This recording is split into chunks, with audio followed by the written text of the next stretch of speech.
I hope you're all doing well. What's going on, JB, Uncle Brangus? I'm glad that you're feeling a little better and that this might be the last day of the bug. I am in my chair today. I am still not feeling the greatest, and I thought the lounge chair would probably be a better option than pulling everything out, setting everything up. So you'll have to bear with me tonight. I hope this is okay, and I hope you all are doing well. I hope you're doing well, Sir Psyduck. It's good to see you. Let me know if y'all can hear me okay.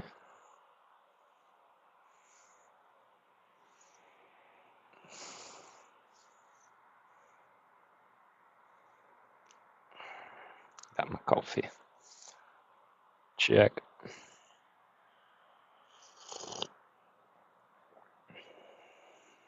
I appreciate that, truly do. I'm taking a look at my setup. It's not too bad. I don't really like just the window there, but that's all right. We'll make it work.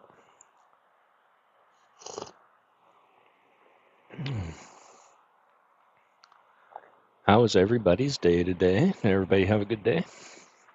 Did forget one thing.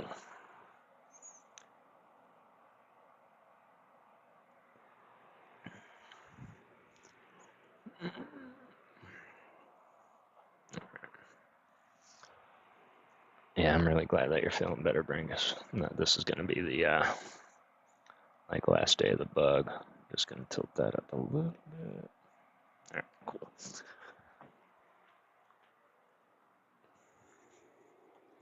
And how was everybody else's day? Everybody have a good day? Everybody feeling okay?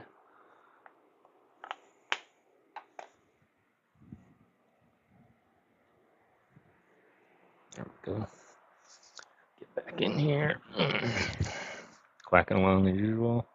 Working from home since I couldn't get into work. Let's go. Couldn't go into work, I see.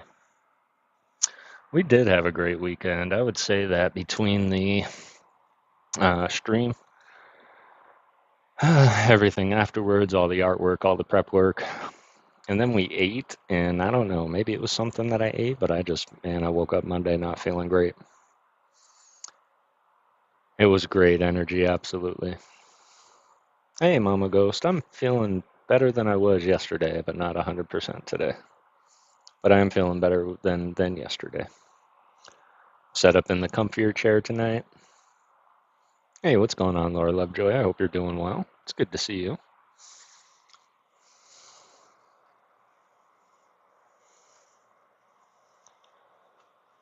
Yeah, I appreciate that, Misfits. It's good to see you, fam. How you doing? Appreciate you popping in on a Monday Relax and Read stream, where we quite literally relax and read.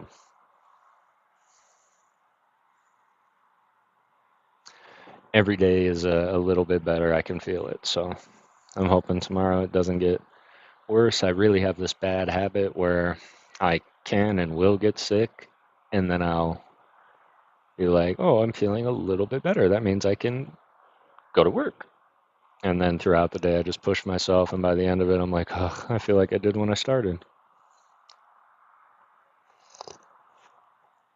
Well, I'm hoping I can give you some company there, Misfits, and read you a story about dragons while you're working. I think that would be a pretty nice thing for you.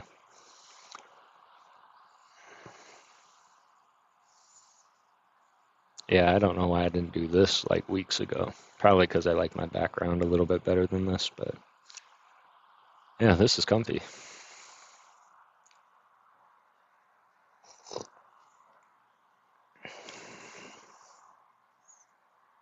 Oh, I will, Mama, for sure. That's why I was like, you know what? I shouldn't read. I should just kind of lay down, eat, go to bed. But I feel like I needed this. It was missing in my week. And now that it's here, it's like, yeah, I feel like I need this in order to help myself heal, is to hang out with all of you and just read. I am very comfy. I'm a little bit warm, so I might lose the hat here soon, but it is Katrina's birthday today. It is. The 30th?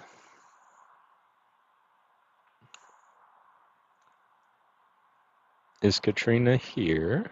Is Team New Zealand in? They said they were going to try and make it. I can absolutely understand why they wouldn't. as it is a birthday. And happy born day to Katrina. All of our love goes out to you.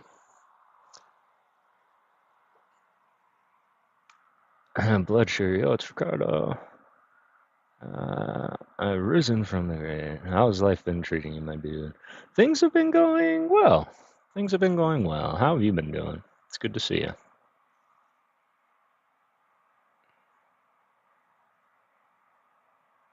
It is good to see you. How was your day so far?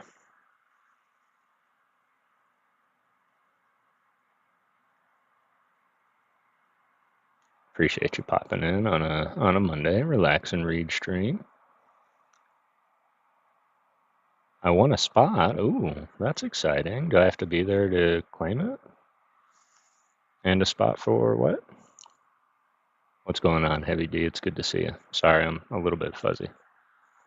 Is he doing the whole dance thing tonight?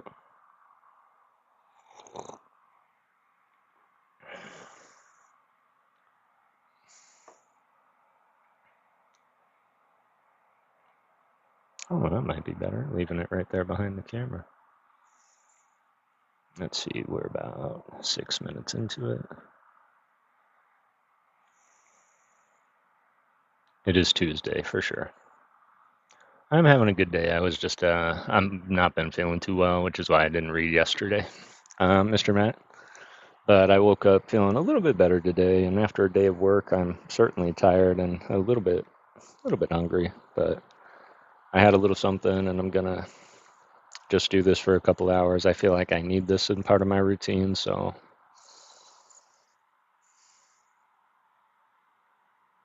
But I hope you're having a great day as well. Yeah, and I appreciate everybody's patience for sure. Caught your stream with your boy. It was awesome. Well, I appreciate that for sure. We definitely did have a whole lot of fun, and I'm hoping that we get to do that a lot more. So, hey, thanks, D. Let JR know I love him to death.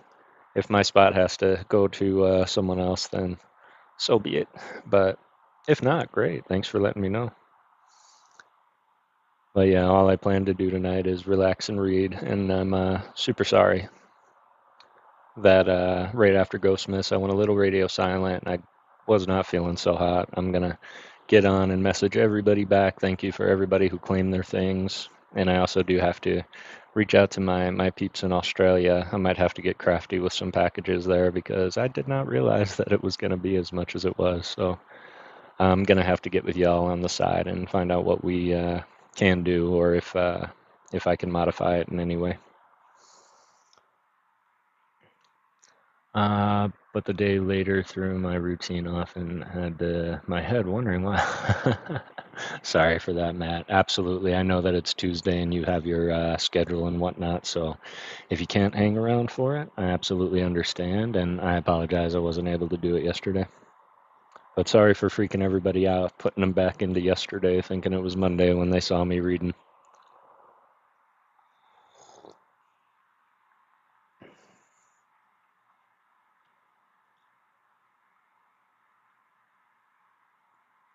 I was thinking about something like that as well, Laura Lovejoy, just sending it to one of you and having you all send it out. So I appreciate that, Brangus. I very well might do that. Um, and we can talk about it for sure. And I really appreciate that. But we will get into all of that again starting tomorrow night. I will hop in and make sure to get in the DMs and DM you all back, and I'll respond to some emails. I did see your recent email, Brangus. So I appreciate you, brother. And yeah, I'll reach out. But I was curious, has anybody ever heard or read a book called The Book of Dragons by Edith Nesbit? And did anybody else think of Mrs. Nesbit from Toy Story when I said that? Because I certainly did.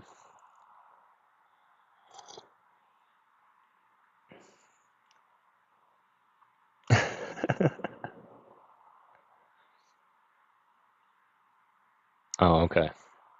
Awesome. I appreciate that, Miss Lovejoy. And I'll be reaching out to you as well because that might make things just a little bit easier.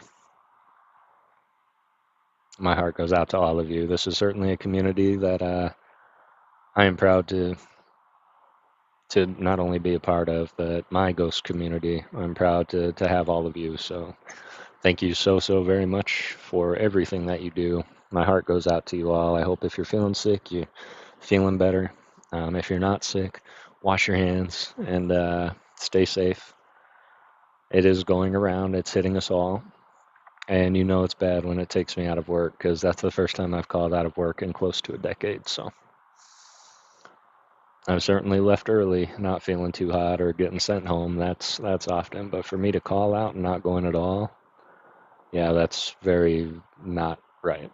So Purple Moon, it's good to see you. Thank you. Appreciate that. Still in that weird after Christmas before New Year's feeling. So all right. Uncle Kev, we made it. It's Nana's birthday today. We were just talking about that. Happy born day, Katrina. 58 today. Let's go. There's no way that she is a day over 21. Not even a little bit. No, we really appreciate you, New Zealand fam. I'm glad that you made it. Thanks, JB. I appreciate you as well. And yeah, I hope you're doing well, man. I hope you're doing well. Reach out if you need anything, as always. I appreciate that, Heavy. Appreciate that, Heavy D. Yeah, let them know. Absolutely. Any other night, I'd be in there. If I wasn't doing this, I would be in there. I didn't even see him until you said that, and then of course I see my notification. But I'm definitely been very fortunate and to have received the things that I have, to be gifted the things that I had. Heavy D just drew this amazing Yamask Mimikyu for me and the boy, and it just has my whole heart. I appreciate that. And yeah, let's see some hearts in the chat for Miss Katrina. Nana Katrina Pointner, as well as she is an incredible Nana to her grandkids, and we love her dearly. She does so much for the community and the community. So just hearts in the chat for Miss Katrina. We're wishing you the happiest born day of all time, and know that if we were all there and had tickets to come see you, we'd be partying it up with you and the fam, as we are fam here for sure. So really appreciate you popping in. Wish I was feeling a little bit better, but man, you are the heart of this community, Katrina. Never change and always keep doing what you're doing. And we are here for you.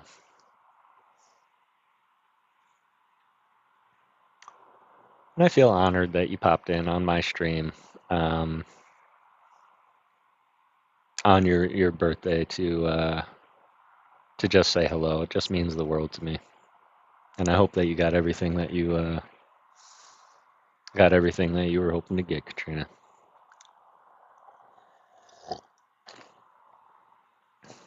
Only got me by 8 years.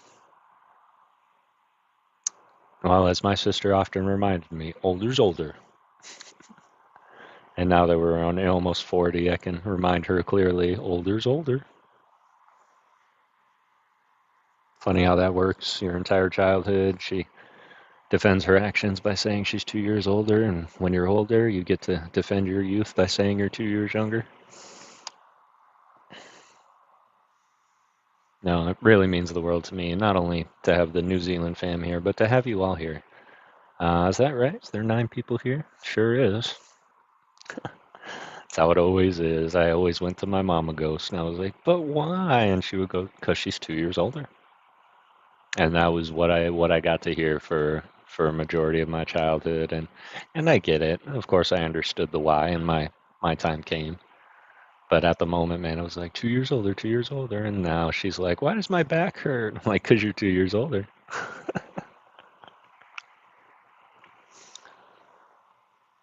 So yeah, just wanted to gift that to all of you. If you have older siblings that gave it to you when you were little, by all means, give it right on back now that we're older. But really appreciate you. We're going to jump into a book that I've never read before. I'm youngest of 6. Let's go. All the birthday wishes. Just finished signing in reservation at 5-star hotel and birthday dinner with my 12 grandchildren and 3 daughters are all there plus 1. Let's go. I hope you have an incredible dinner. Eat lots for sure. We want to know everything that you had. But that is awesome. 5-star hotel, birthday dinner, probably do some swimming. Youngest of six, yeah. Yeah. There you go. I'm the baby, says Mrs. 5150. And now, mm-hmm, 12 grandchildren and 3 daughters, and they're plus. I'm so happy for you, Katrina. I hope you have the best time. And I hope that while you're here, the story can help out and bring you a little smile and bring us all into a world of fantasy. Because there's one thing that I've always loved reading about, and that is fantasy: dragons, wizards, and magic, and dwarfs and elves, and it's just always fascinated me. I really, really wish that I could read you my favorite story of all time. Not only The Lord of the Rings, which is a great story, but my favorite of all time mirrors it closely in its own realm of elves and dwarves, called the Dragonlance Chronicles. The first book in that series is The Dragons of Autumn Twilight. And man, once you get into the story, it is so hard for you to climb out. And I truly do wish I could read that to you guys live. However, I cannot, as it is not quite yet in the public domain. But what I can do is I did go through and I found some old fantasy books that were in the public domain, and one did catch my eye. It is by Edith Nesbit, and it is called The Book of Dragons, and it goes through several stories. So we're not going to probably do the whole book tonight, depending on how big these chapters are. Must be twins. See, I knew there was something deeper there. Because yeah, any kind of mythical, magical world. I'll even say that Mama Ghost, she is a published author, and she has written fantasy a majority of my life as well. And maybe one day she'll let us read her story. But yeah, it's just always been around, so I've always been into it. And then Harry Potter, of course, big Harry Potter fan. No swimming in pool, only in the ocean. Let's go. Second youngest of 9 of us, and that's why we have a massive family in the homestead. That's amazing. Ocean or bust. I love it. I love it. That's incredible. If you've ever read the Dragonlance series, Brangus, I would highly recommend it. Okay, what's your Hogwarts house, Laura Lovejoy? You're a Hufflepuff, aren't you? That's my house. I'm a Hufflepuff. We got way off topic here, but no, absolutely appreciate y'all being here. Let's see exactly how fantastical we can get with these books and these dragons, and I'm going to be very curious to know what your favorite dragon is once we get through some of it. So, but I'm very, very, very excited to get into it. Oh no, I hope it doesn't. My eyes are bad, so I typically read like this. That should be okay. Friday, I'm taking 3 Daphne Green to the Harry Potter exhibit. Let's go! Let's go. Slytherin, we best. For the email Nana this morning, she did reply to you. Let's go. That is incredible. And I apologize if I had an email myself. I've been meaning to respond to you, Katrina. I've just been a little ill, and so I will turn all the electronics back on tomorrow and start going through. But I really appreciate everybody's patience with that. I do think that Ghostmas was successful, and I've already got plans for Ghostmas next year. So there's a lot of things we're going to keep the same. There's a lot that we're going to do different, but it's all going to be the same, which is growing together. That does sound absolutely amazing, and I'm curious, everybody's Hogwarts house. Dragons. Ghostmas was epic. I agree, it was pretty epic. It definitely pales in comparison to things that I've been a part of, but I think for my first go at it with massive amounts of support and donation, I think it was an absolute success. So we are going to continue the tradition, and there is one tradition of Ghostmas, and that is growing together. And I'm also going to be posting where we started and where we finished with each channel of Ghostmas Night, as I have been keeping track. So really, really appreciate y'all and making that a success, because all I did was turn on the camera. You all made it fun. So thank you. And now, if it wants to open, there we go. Nana knows there's something wrong with you. She's got that sixth sense about thing. Well, absolutely. She's got that nana sense. Like I can almost feel her hand on my head taking my temperature now. We grow together always. If they allow pictures, I sure will. Let's go. Came to smash the leg. I appreciate you, Cat Morrison. Appreciate that. Gryffindor all day. Let's go. We've got the brave. We've got the powerful. We've got the house that just will take whoever the other three don't. And then the Ravenclaw. I think that I am a Hufflepuff to my core, but if they told me to choose a house, it would have been Ravenclaw. Just because of the stars, the astrology, the books, the learning. So there are 8 chapters, it's called, in the Book of Dragons. The first is called the Book of Beasts. And we're just going to go on from there. We'll kind of take a gauge at how long the chapters are and how long it takes to see how long we're going to go on tonight. But if we can get through half for today and 4 next week, then I say that we're pretty on par. Let's go, Heavy D. I knew it. Kara, I appreciate you being here, Caradox Rift. It is always good to see you, fam. You were right on time. We were just about to start chapter 1. Boop. Let's go. 3 months. Really appreciate you, fam. You got a little fever. It definitely feels that way. I'm keeping my hat on, though, because it helps cover my ear, and it gives me a little protection from here, so. Kara, appreciate that. I've never seen my little alert box before. That was cool. Extra avocado, it's good to see you. Better than I was yesterday, but not 100%. So I'm just going to read a little bit tonight. As you can see, I'm in my nice lounge chair. I got my coffee. I got my greatest friends. And I've got my favorite subject and genre. Katrina's celebrating a birthday today. So yeah, everything is right. I needed this. This, to me, is healing. This is healing. All right, here we go. Chapter 1, The Book of Beasts.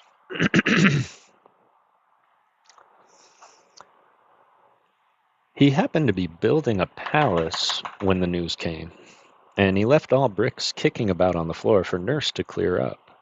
But then the news was rather remarkable news. You see, there was a knock at the front door and voices talking downstairs. And Lionel thought it was the man come to see about the gas, which had not been allowed to be lighted since the day when Lionel made a swing by tying his skipping rope to the gas bracket. And then, quite suddenly, Nurse came in and said, "Master Lionel, dear, they've come to fetch you to go and be king." Then she made haste to change his smock and to wash his face and hands and brush his hair. And all the time she was doing it, Lionel kept wiggling and fidgeting and saying, "Oh, don't, Nurse, and I'm sure my ears are quite clean," or "Never mind my hair, it's all right," and "That'll do." "You're going on as if you're going to be an eel instead of a king," said Nurse. The minute Nurse let go for a moment, Lionel bolted off without wanting for a clean handkerchief. Without wanting for his clean handkerchief. And in the drawing room there were 2 very grave-looking gentlemen in red robes with fur, and gold coronets with velvet sticking up out in the middle like the cream in a very expensive jam tarts. They bowed low to Lionel, and the gravest one said, "Sire, your great-great-great-great-great-grandfather, the king of this country, is dead. And now you have to come and be king." "Yes, please, sir," said Lionel. "When does it begin?" "You will be crowned this afternoon." Then the grave gentleman, who was not quite so grave-looking as the other, "Would you like me to bring Nurse? Or what time would you like me to be fetched? I hadn't I better put on my velvet suit with the lace collar?" said Lionel, who had often been out to tea. "Your Nurse will be removed to the palace later. No, never mind about changing your suit. The royal robes will cover all that up." The grave gentleman led the way to a coach with 8 white horses. which was drawn up in front of the house where Lionel lived. It was number 7 on the left-hand side of the street as you go up. Lionel ran upstairs at the last minute, and he kissed Nurse and said, "Thank you for washing me. I wish I'd let you do the other ear." "No, there's no time now. Give me the hanky. Goodbye, Nurse." "Goodbye, Ducky," said Nurse. "Be a good little king now, and say please and thank you, and remember to pass the cake to the little girls, and don't have more than 2 helps of anything." So off went Lionel to be made a king, and he had never expected to be a king any more than you have. So it was all quite new to him. So new that he had never even thought about it. And as the coach went through the town, he had to bite his tongue and be quite sure it was real, because if his tongue was real, it showed he wasn't dreaming. Half an hour before he had been building with bricks in the nursery, and now the streets were all fluttering with flags. Every window was crowded with people waving handkerchiefs and scattering flowers. There were scarlet soldiers everywhere along the pavements, and all the bells of all the churches were ringing like mad, and like a great song to music of their ringing he heard thousands of people shouting, "Long live Lionel! Long live our little king!" He was a little sorry at first that he had not put on his best clothes, but he soon forgot to think about that. If he had been a girl, he would have very likely been bothered about it the whole time. As they went along, the grave gentlemen, who were the Chancellor and the Prime Minister, explained the things which Lionel did not understand. "I thought we were a republic," said Lionel. "I'm sure there hasn't been a king for some time."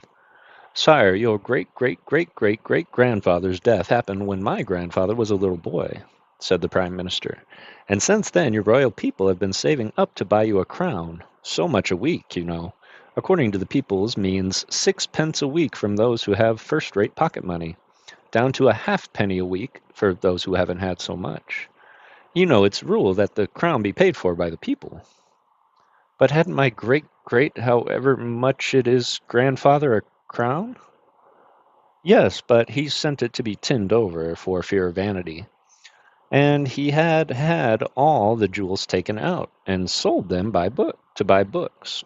He was a strange man, a very good king he was, but he had his faults. He was fond of books. Almost with his last breath he sent the crown to be tinned, and he never lived to pay the tinsmith's bill." Here the Prime Minister wiped away a tear, and just then the carriage stopped, and Lionel was taken out of the carriage to be crowned.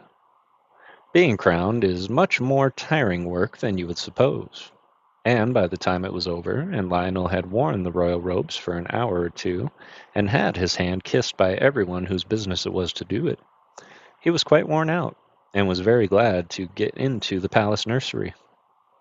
Nurse was there, and tea was ready. Seedy cake and plummy cake, and jam and hot buttered toast, and the prettiest china with red and gold and blue flowers on it, and real tea, and as many cups of it as you liked. After tea, Lionel said, "I think I should like a book. Will you get me one, Nurse?"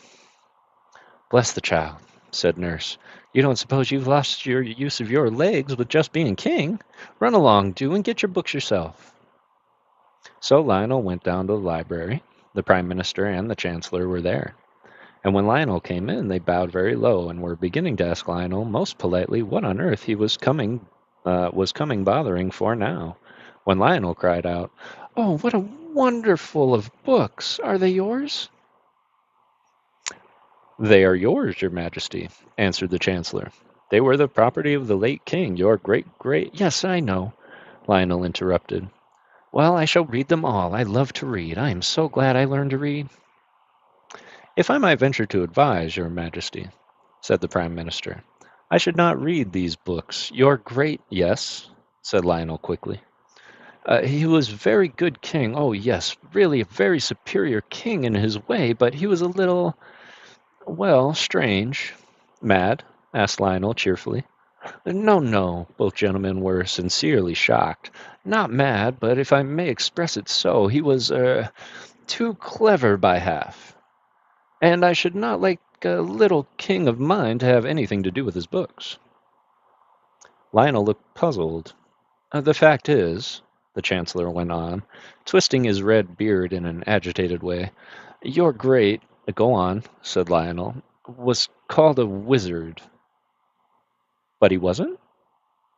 Of course not. A most worthy king was your great. I see. But I wouldn't touch his books. Just this one? Cried Lionel, laying his hands on the cover of a great brown book that lay on the study table. It had gold patterns on the brown leather, and gold clasps with turquoises and rubies and the twist of them, and gold corners so that the leather should not wear out too quickly. I must look at this one, Lionel said, for on the back in big letters he read, The Book of Beasts. The Chancellor said, Don't be a silly little king. But Lionel had got the gold clasps undone, and he opened the first page, and there was a beautiful butterfly, all red and brown and yellow and blue, so beautifully painted that it looked as if it were alive. There, said Lionel, isn't that lovely? Why, but as he spoke, the beautiful butterfly fluttered its many-colored wings on the yellow old page of the book and flew up out of the window. Well, said the Prime Minister as soon as he could speak for the lump of wonder that had got into his throat, and tried to choke him. That's magic, that is.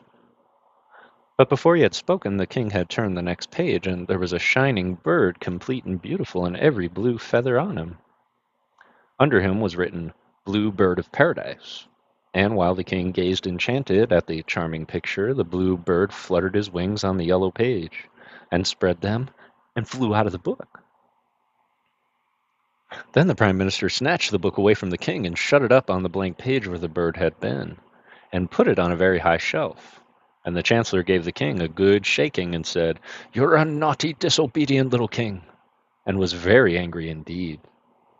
I don't see that I've done any harm, said Lionel. He hated being shaken, as all boys do.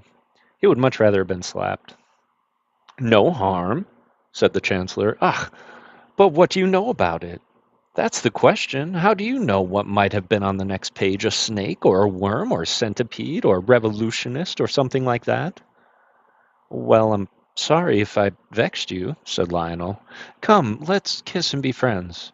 So he kissed the Prime Minister, and they settled down for a nice quiet game of noughts and crosses, while the Chancellor went to add up his accounts.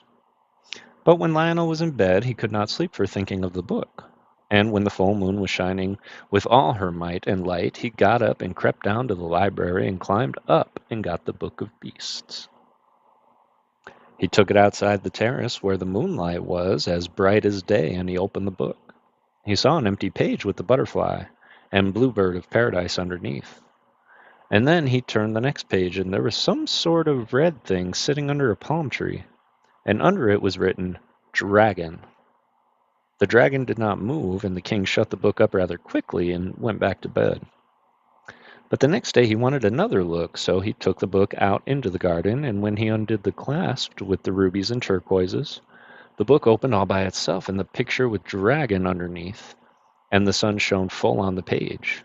And then, quite suddenly, a great red dragon came out of the book and spread vast scarlet wings and flew way across the garden into the far hills. And Lionel was left with an empty page before him. But the page was quite empty, except for the green palm tree in the yellow desert, and the little streaks of red where the paintbrushes had gone outside the pencil line of the red dragon. And then Lionel felt that he had indeed done it.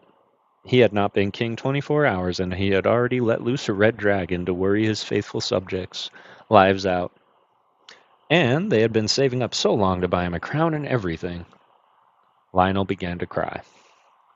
The Chancellor and Prime Minister and the nurse all came running to see what was the matter. And when they saw the book, they understood, and the Chancellor said, You naughty little king, put him to bed, nurse, and let him think over what he's done. Perhaps, my lord, said the Prime Minister, we'd better first find out just exactly what he has done. Then Lionel, in floods of tears, said, It's a red dragon, and it's gone flying away to the hills. I am so sorry, and oh, do forgive me. But the Prime Minister and the Chancellor had other things to think of than forgiving Lionel. They hurried off to consult the police to see what could be done. Everyone did what they could. They sat on committees and stood on guard and lay in wait for the dragon, but he stayed up in the hills, and there was nothing more to be done. The faithful nurse, meanwhile, did not neglect her duty. Perhaps she did more than anyone else, for she slapped the king and put him to bed without his tea. And when it got dark, she would not give him a candle to read by.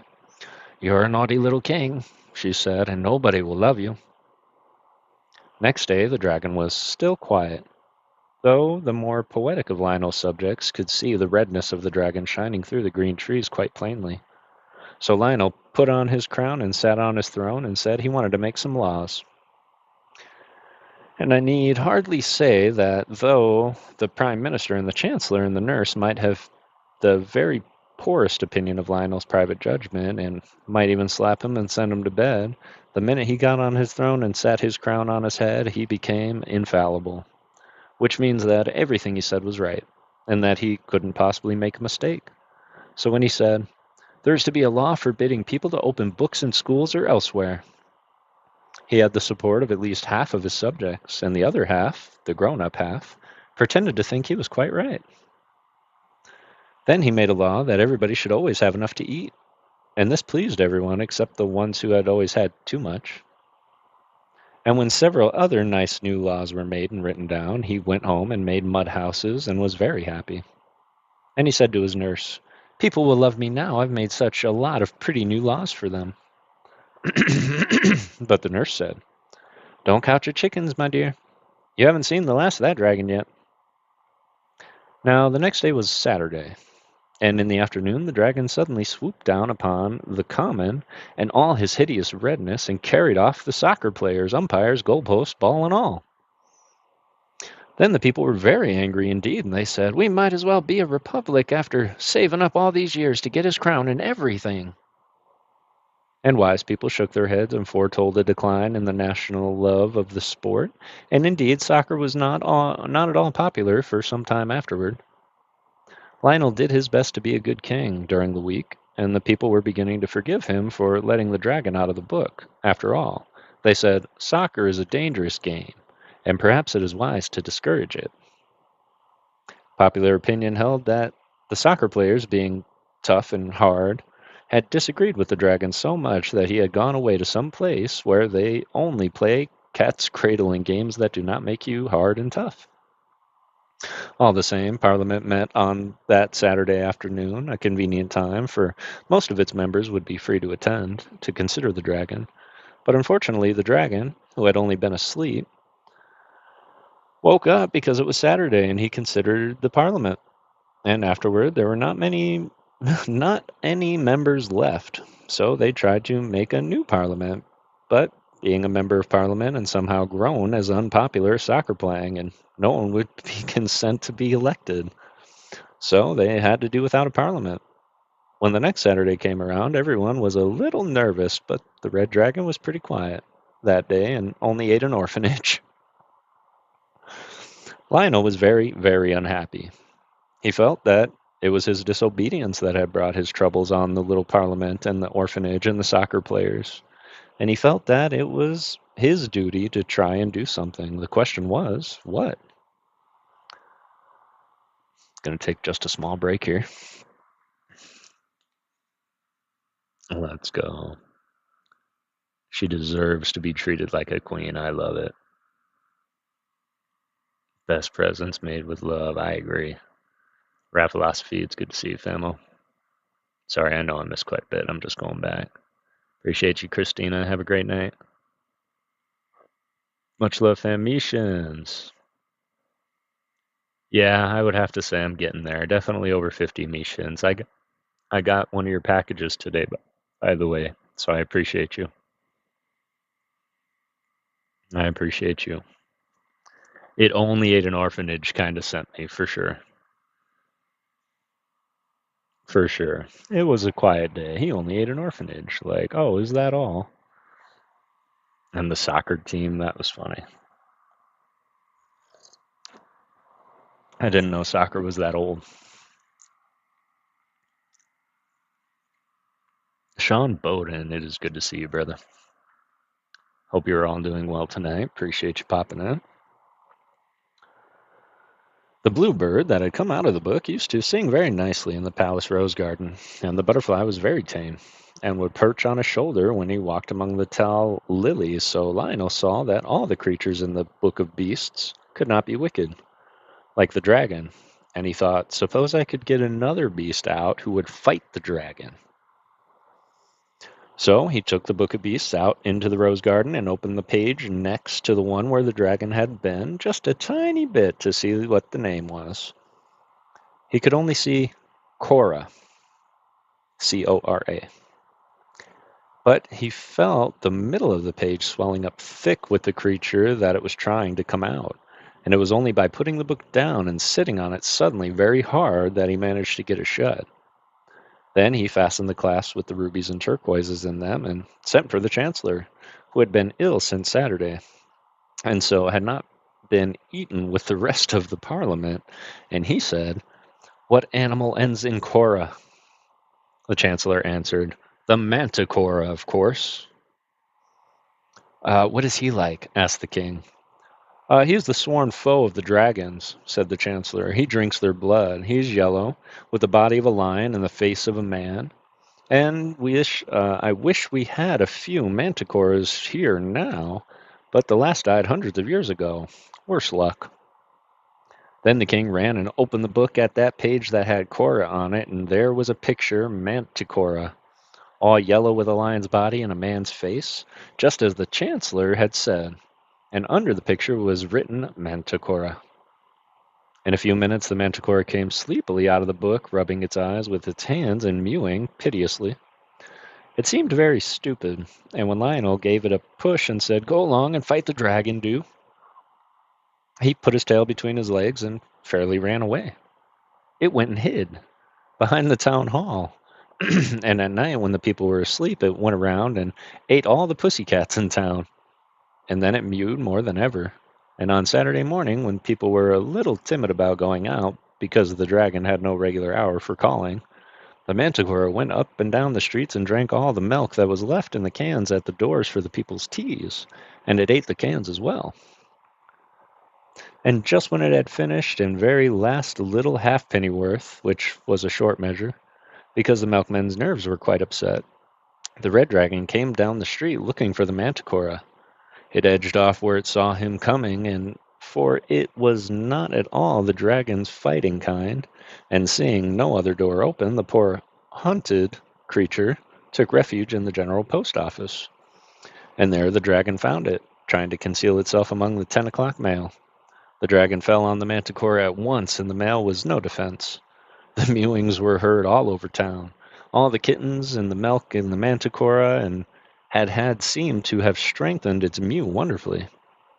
Then there was a sad silence, and presently the people whose windows looked that way saw the dragon come walking down the steps of the general post office, spitting fire and smoke, together with tufts of manticora fur and the fragments of the registered letters. Things were growing very serious. However popular the king might become during the week, the dragon was sure to do something on Saturday to upset the people's loyalty. The dragon was a perfect nuisance for a whole of Saturday, except during the hour of noon, and then he'd had to rest under a tree, or he would have caught fire from the heat of the sun. You see, he was very hot to begin with. At last came a Saturday when the dragon actually walked into the royal nursery and carried off the king's own pet rocking horse. Then the king cried for 6 days, and on the 7th he was so tired that he had to stop. He heard the bluebird singing among the roses and saw the butterfly fluttering among the lilies, and he said, "Nurse, wipe my face, please. I'm not going to cry any more." Nurse washed his face and told him not to be a silly little king. "Crying," said she, "never did anyone any good yet." "I don't know," said the little king. I seem to see better and to hear better now that I've cried for a week. Now, nurse, dear, I know I'm right, so kiss me in case I never come back. I must try to see if I can save the people." "Well, if you must," said the nurse, "but don't tear your clothes or get your feet wet."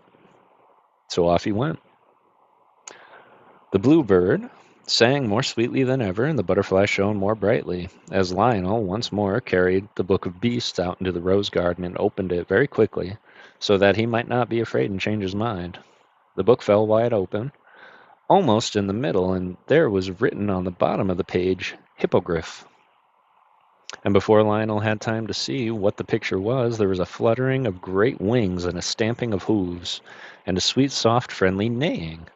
And there came out of the book a beautiful white horse with a long, long white mane and a long, long white tail. And he had great wings like a swan's wings, and the softest, kindest eyes in the world, and he stood there among the roses. The hippogriff rubbed its silky, soft, milky white nose against the little king's shoulder, and the little king thought, "But for the wings, you're very like my poor dear lost rocking horse." And the bluebird's song was very loud and sweet. Then suddenly the king saw, coming through the sky, the great strangling, sprawling, wicked shape of the red dragon, and he knew at once what he must do. He caught up the book of beasts and jumped on the back of the giant, beautiful hippogriff, and leaning down, he whispered in a sharp white ear, "Fly, dear hippogriff, fly your very fastest to the pebbly waste." And when the dragon saw them start, he turned and flew after them, with his great wings flapping like clouds at sunset, and the hippogriff's wide wings were snowy as clouds at moonrise. When the people in town saw the dragon fly off after the hippogriff and the king, they all came out of their houses to look, and when they saw the two disappear, they made up their minds to the worst and began to think that they would wear for the court mourning. Think what they would wear for a court mourning. But the dragon could not catch the hippogriff. The red wings were bigger than the white ones, but they were not so strong, and so the white-winged horse flew away and away and away, with the dragon pursuing till he reached the very middle of the pebbly waste. Now, the pebbly waste is just like the parts of the seaside where there is no sand all around, loose, shifting stones, and there's no grass there, no tree within 100 miles of it. Lionel jumped off the white horse's back in the very middle of the pebbly waste, and he hurried, unclasped the book of beast, and laid it open on the pebbles. Then he clattered among the pebbles in his haste to get back on his white horse, and had just jumped on when up came the dragon. He was flying very feebly and looking around everywhere for a tree, for it was just on the stroke of 12. The sun was shining like a gold guinea in the blue sky, and there was not a tree for 100 miles. The white-winged horse flew around and around the dragon as he writhed on the dry pebbles. He was getting very hot indeed. Parts of him had even begun to smoke. He knew that he must certainly catch fire in another minute unless he could get under a tree. He made a snatch with his red claws at the king and the hippogriff, but he was too feeble to reach them. And besides, he did not dare to overexert himself for fear he would get any hotter. It was then he saw the book of beasts lying on the pebbles, open at the page with dragon written on the bottom. He looked and he hastened, and he looked again, and then, with one last squirm of rage, the dragon wriggled himself back into the picture and sat down under the palm tree, and the page was a little singed as he went in. As soon as Lionel saw that the dragon had really been obliged to go and sit under his own palm tree because it was the only tree there, he jumped off the horse and shut the book with a bang. "Oh, hurrah!" he cried. "Now we really have done it." And he clasped the book very tightly with the turquoise and ruby clasps. "Oh, my precious hippogriff!" he cried. "You are the bravest, dearest, most beautiful—" "Hush!" whispered the hippogriff modestly. "Don't you see that we are not alone?" And indeed, there was quite a crowd around them on the pebbly waste, the prime minister and the parliament and the soccer players and the orphanage and the manticora and the rocking horse, and indeed everyone who had been eaten by the dragon. You see, it was impossible for the dragon to take them into the book with him. It was a tight fit for even one dragon, so of course he had to leave them outside. They all got home somehow, and all lived happily ever after. When the king asked the manticora where he would like to live, he begged to be allowed to go back in the book. "I do not care for public life," he said. Of course, he knew his way into his own page, so there was no danger of his opening the book at the wrong page and letting out a dragon or anything. So he got back into his picture and has never come out since. That is why you will never see a manticora as long as you live, except in a picture book. And of course, he left the kitties outside because there's no room for them in the book, and the milk cans too. Then the rocking horse began to be allowed to go and live on the hippogriff's page of the book. I should like, he said, to live somewhere where dragons can't get at me. So the beautiful white-winged hippogriff showed him the way in, and there he stayed till the king had taken him out for his great-great-great-great-grandchildren to play with. As for the hippogriff, he accepted the position of the king's own rocking horse, a situation left vacant by the retirement of the wooden one, and the bluebird and the butterfly sing and flutter among the lilies and roses of the palace garden to this very day. And that, my friends, was the Book of Beasts. Let's go, little king.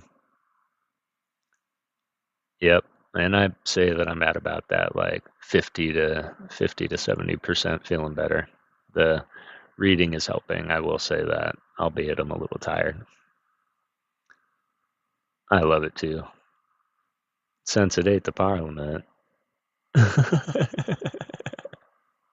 That's funny, Sean. Have to lurk, but still here. No worries at all, Miss Lovejoy. And it's good to see you, Alec. I hope you're doing well, fam. What I'm gonna do is go and refill my coffee, and we'll get into another chapter. But I really like that first chapter, and they might be 7 individual stories, and I love it.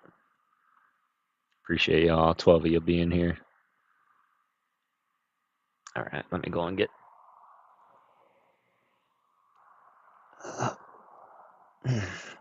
2 seconds.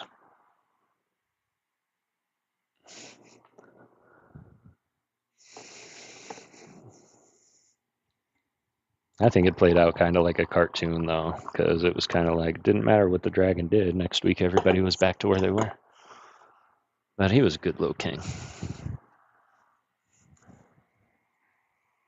I would hope to be half the king that he was. That's for true. It was a good read. I thought it was super cute. Cute little story. And I can only imagine what's coming.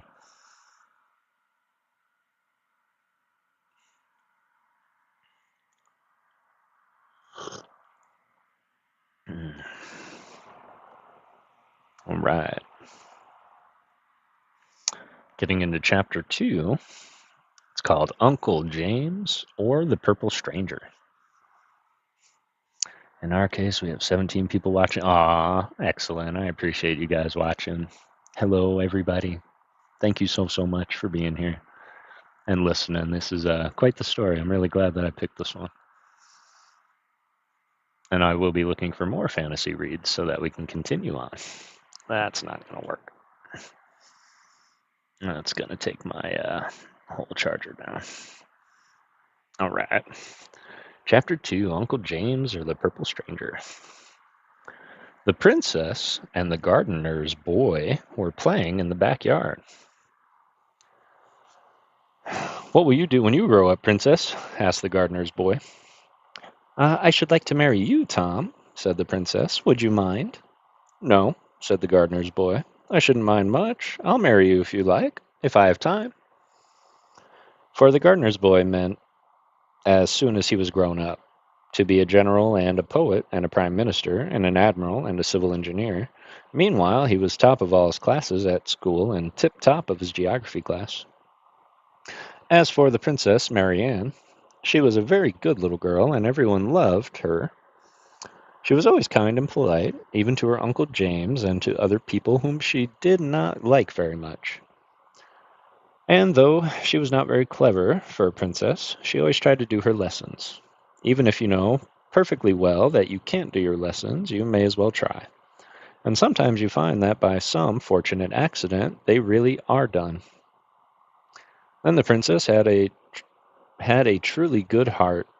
She was always kind to her pets. She never slapped her hippopotamus when it broke her dolls in its playful gambols. She never forgot to feed her rhinoceros and their little hunch in the backyard. Her elephant was devoted to her, and sometimes Marianne made her nurse quite cross by smuggling the dear little thing up to bed with her and letting it go to sleep with his long trunk laid lovingly across her throat, and its pretty head cuddled up under her right royal ear. When the princess had been good, when the princess had been good all through the week, for, like all real life nice children, she was sometimes naughty, but never bad. Nurse would allow her to ask her little friends to come on Wednesday morning early and spend the day, because Wednesday is the end of the week in that country. Then, in the afternoon, when all the little dukes and duchesses and marquises and countesses had finished their rice pudding and had had their hands and faces washed after it, Nurse would say, "Now, my dears, what would you like to do this afternoon?" Just as if she didn't know, and the answer would always be the same. "Ooh, ooh, do let's go to the zoological gardens and ride on the big guinea pig and feed the rabbits and hear the dormouse sleep."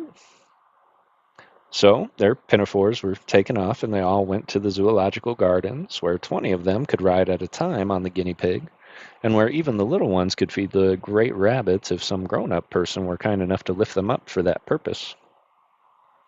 There always was some such person, because in Rotunda everybody was kind, except one.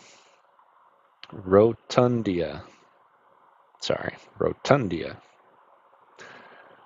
Now that you have read this far, at this you know, of course, that the kingdom of Rotundia is a very remarkable place, and if you are a thoughtful child, as of course you are, you will not need me to tell you what was the most remarkable thing about it. But in case you are not a thoughtful child, and it is just possible, of course, that you are not, I will tell you at once what that most remarkable thing was. All the animals were the wrong sizes. And this is how it happened. In olden times, when all our world was just loose earth and air and fire and water, mixed up anyhow like a pudding, and spinning around like a mad trying to get the different things to settle in their proper places, a round piece of earth got loose and went spinning away by itself across the water, which was just beginning to try to get spread out smooth into a real sea. And as the great round piece of earth flew away, going round and round as hard as it could, it met a long piece of hard rock that had got loose from another part of the puddingy mixture, and the rock was so hard and was going so fast that it ran its point through the round piece of earth and struck out on the other side of it, so that the two together were like a very, very much to do big spinning top. I'm afraid all this is very dull, but you know geography was never quite lively.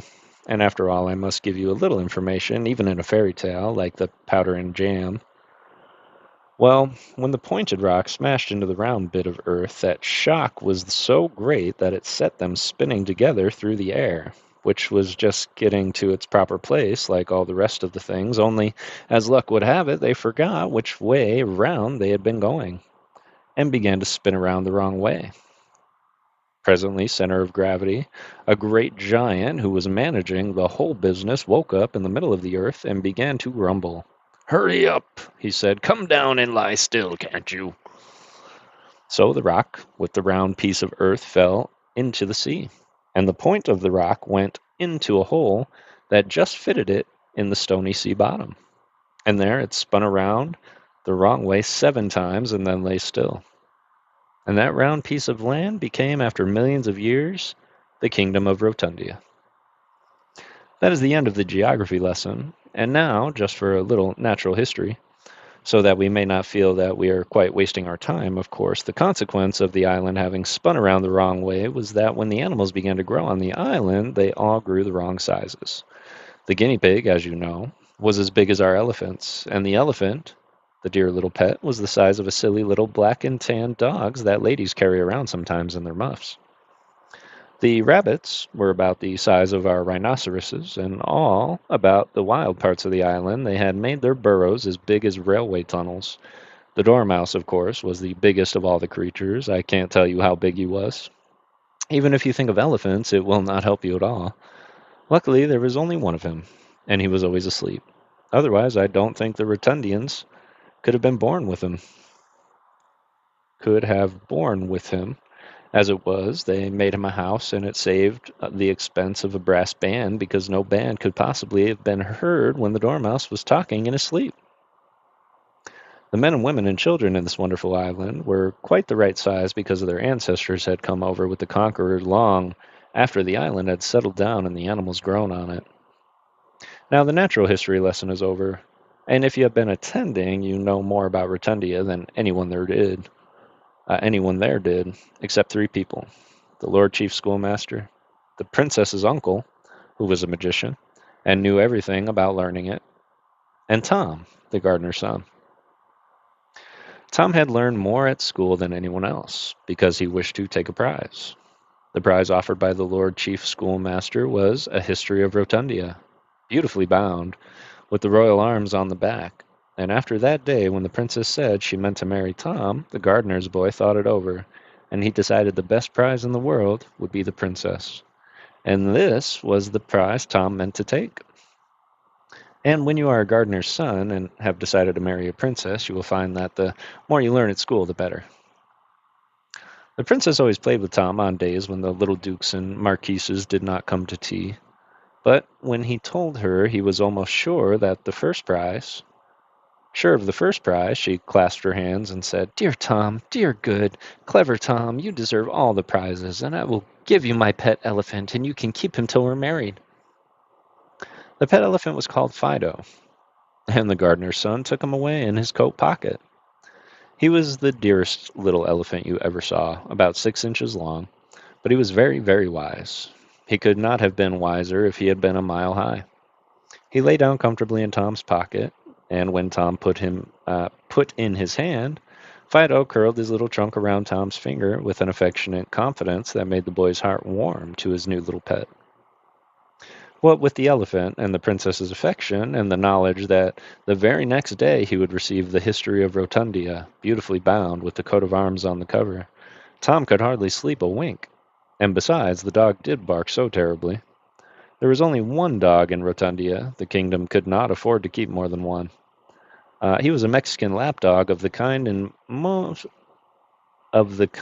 in most parts of the world only measures 7 inches from the end of his dear nose to the tip of his darling tail.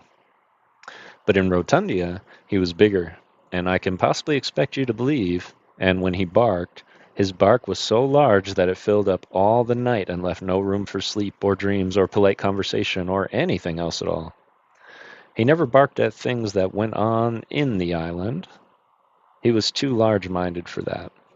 But when ships went blundering by in the dark, tumbling over the rocks at the end of the island, he would bark once or twice just to let the ships know that they couldn't come playing around here just as they liked.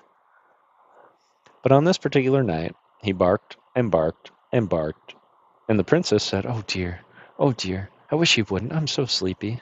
And Tom said to himself, "I wonder whatever is the matter.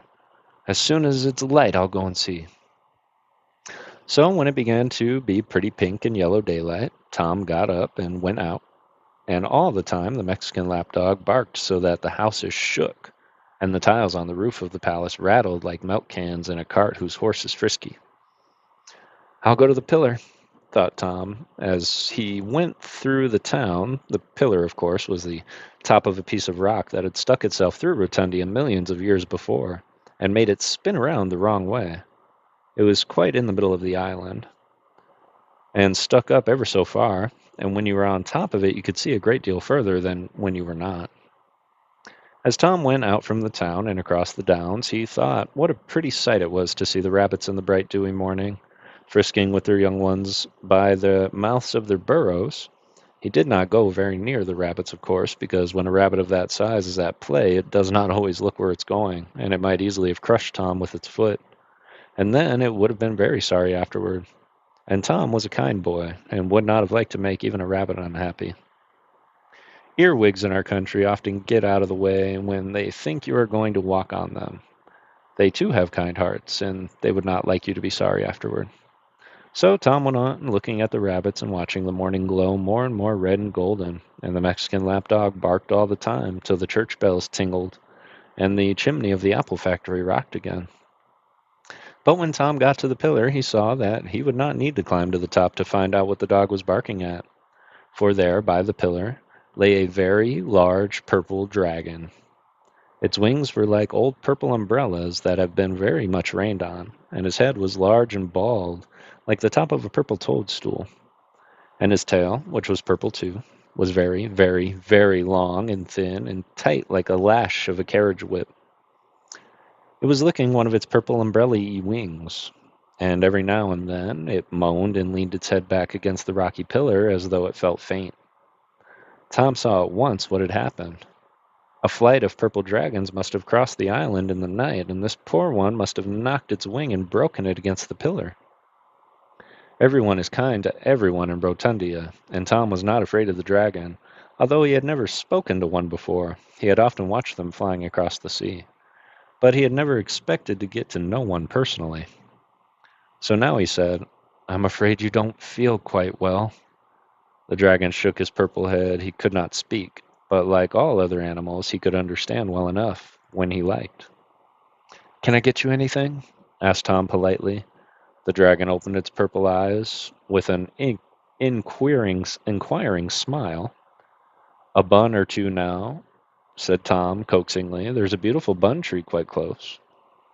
The dragon opened a great purple mouth and licked its purple lips, so Tom ran and shook the bun tree and soon came back with an armful of fresh currant buns, and as soon as he came and picked a few of the bath kind which grow on the lower bushes near the pillar. Because, of course, another consequence of the islands having spun the wrong way is that all the things we have to make, buns and cakes and shortbread, now grow on trees and bushes in Rotundia.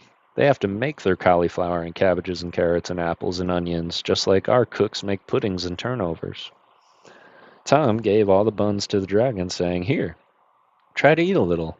You'll soon feel better then." The dragon ate up the buns, nodded rather ungraciously, and began to lick his wings again.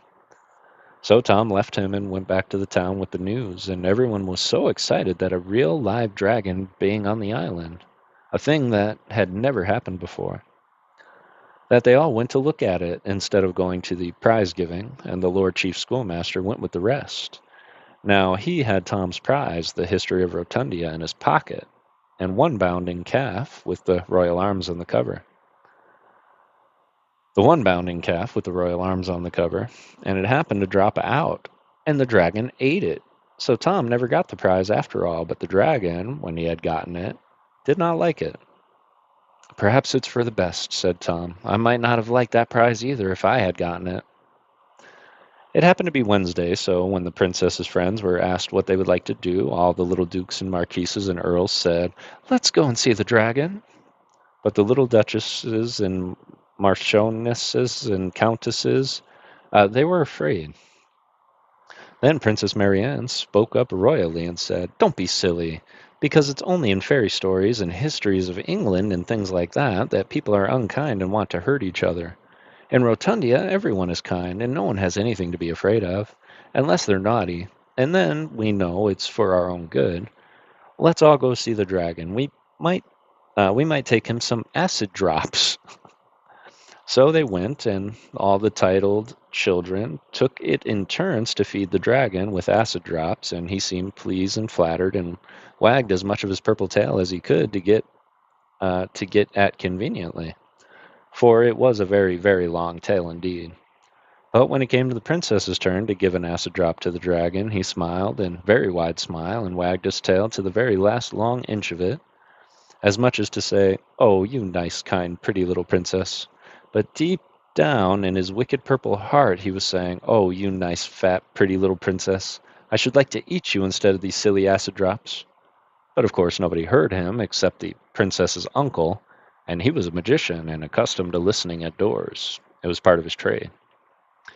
Now, you will remember that I told you there was one wicked person in Rotundia, and I cannot conceal from you any longer that this complete bad was the princess's Uncle James. The magicians are always bad, as you know from your fairy books, and some uncles are bad, and you see by the Babes in the Woods or the Norfolk tragedy, and one James at least was bad, as you have learned from your English history. And when everyone is a magician, when anyone is a magician and is also an uncle, and is named James as well, you need not expect anything nice from him. He is a threefold complete bad, and he will come to no good. Uncle James had long wanted to get rid of the princess and have the kingdom to himself. He did not like many things. A nice kingdom was almost the only thing he cared for. But he had never seen his way. But he had never seen his way quite clearly, because anyone is so kind in Rotundia that wicked spells will not work there, but run off those blameless islanders like water off a duck's back. Now, however, Uncle James thought there might be a chance for him because he knew that now there were two wicked people on the island who could stand by each other, himself and the dragon. He said nothing, but he exchanged a meaningful glance with the dragon, and everyone went home to tea. And no one had seen him the meaningful glance except Tom. Tom went home and told his elephant all about it. The intelligent little creature listened carefully, and then climbed from Tom's knee to the table, on which stood an ornamental calendar that the princess had given Tom for a Christmas present.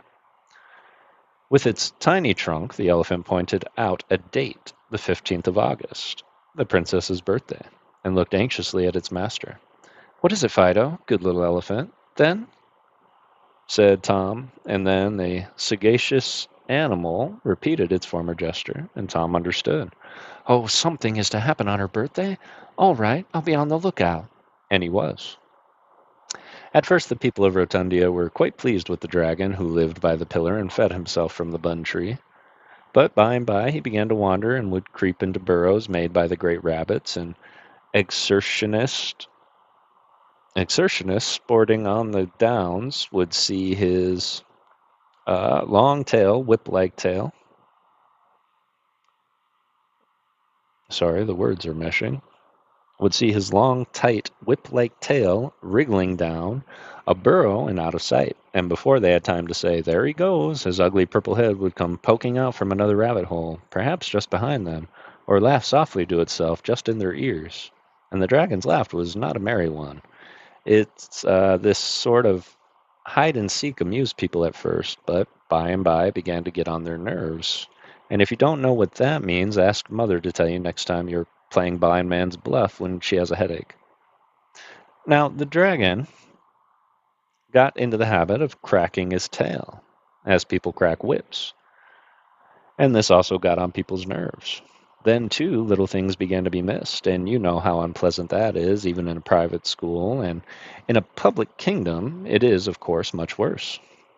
The things that were missed were nothing much at first, a few little elephants, a hippopotamus or two, and some giraffes, and things like that. It was nothing much, but as I say, but it made people feel uncomfortable. Then one day, a favorite rabbit of the princess's called Frederick mysteriously disappeared. And then came a terrible morning when the Mexican lapdog was missing.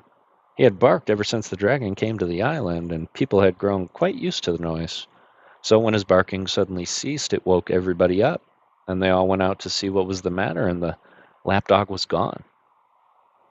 A boy was sent to wake the army so that it might look for him, but the army was gone too, and now the people began to be frightened. Then Uncle James came out onto the terrace of the palace, and he made the people a speech. He said, "Friends, fellow citizens, I cannot disguise from myself or from you that this purple dragon is a poor, penniless exile, a helpless alien in our midst, and besides, he is no end of a dragon." The people thought of the dragon's tail. He said, "Hear, hear." Uncle James went on, "Something has happened to a gentle and defenseless member of our community. We don't know what has happened." Everyone thought of the rabbit named Frederick and groaned. "The defenses of our country have been swallowed up," said Uncle James. Everyone thought of the poor army. "There is only one thing to be done." Uncle James was warming to his subject. "Could we ever forgive ourselves if by neglecting a simple precaution we lost more rabbits, or even perhaps our navy, our police, and our fire brigade? For I warn you that the purple dragon will respect nothing, however sacred." Everyone thought of themselves, and they said, "What is the simple precaution?" Then Uncle James said, "Tomorrow is the dragon's birthday. He is accustomed to have a present on his birthday. If he gets a nice present, he will be in a hurry to take it away and show it to his friends, and he will fly off and never come back."